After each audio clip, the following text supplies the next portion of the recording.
3 terrible crimes connected to Ouija boards. I'm Tiffany Jean. Dorothea and Maddie Turley.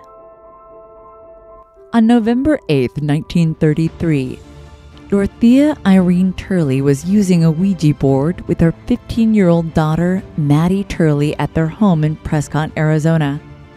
Dorothea was using the planchette, which spelled out the message instructing Maddie to kill her father, thereby freeing Dorothea to marry a young cowboy.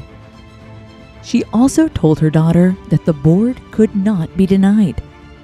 So, obedient to her mother and the board, Maddie walked up behind her 48-year-old father and shot him twice in the back while he was doing chores on the farm. He died in hospital a few weeks later. Both Maddie and Dorothea were arrested, and the whole story quickly came out. Maddie admitted her guilt and was sentenced to a reform school until she was 18. Dorothea was convicted of assault with intent to murder and was given a sentence of 10 to 25 years. However, the conviction was overturned by the Arizona Supreme Court in 1936, resulting in Dorothea's release from prison. Carol Sue Elviker. On the night of February 11, 2001, 53-year-old grandmother Carol Sue Elviker was using a Ouija board with her daughter Tammy Roach and Tammy's 2 daughters. While playing in their home in Minko, Oklahoma, Elviker apparently received a message from God through the Ouija board, informing her that her son-in-law, 34-year-old Brian Roach, was evil and needed to be killed. So, Elviker grabbed a knife and stabbed the former mayor of Minko in his sleep. He called out for help, but Elviker and Tammy Roach did nothing, allowing him to bleed to death.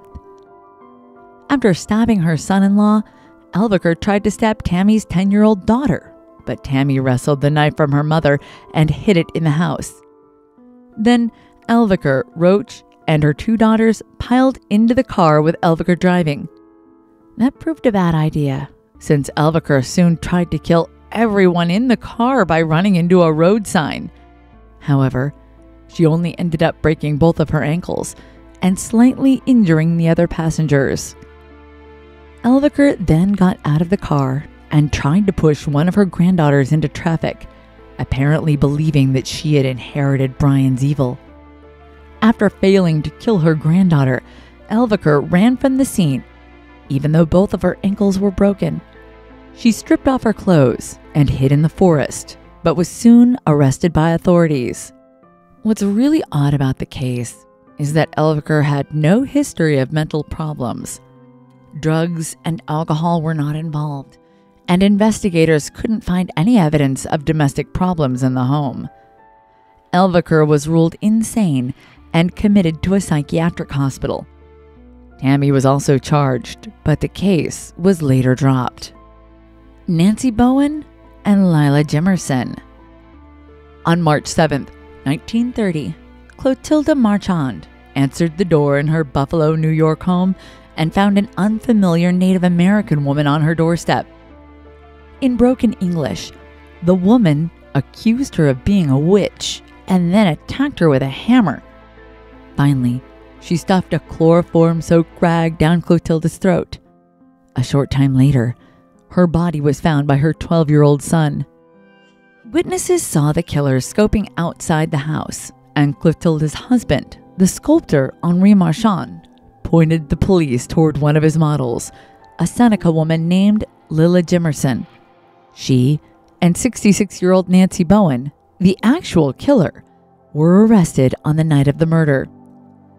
Soon, the complicated murder plot came to light. In the fall of 1929, Jimerson and Bowen were using a Ouija board in an effort to contact the spirit of Bowen's recently deceased husband, Sassafras Charlie. Through the Ouija board, Sassafras Charlie apparently said that he was murdered by a woman named Clotilda and gave her address and description. After the seance, Bowen began receiving letters from mysterious Mrs. Dooley explaining that Clotilda was actually a witch and had placed a hex on Sassafras Charlie because she was jealous of his healing powers. When the hex didn't work, Clotilda just killed him. The letter also indicates that Bowen might be Clotilda's next victim. Of course, this was all coming from Jimerson. Henri Marchand claimed that Jimerson was infatuated with him and had plotted to kill his wife out of jealousy. However, Jimerson's lawyers said that she and Henri were actually having an affair, and that it was Henri who'd orchestrated his wife's death. Jimerson was acquitted of the crime, while Bowen pled guilty and was released on time served. As for Henri, he moved to Albany and married his murdered wife's 18-year-old niece within the year.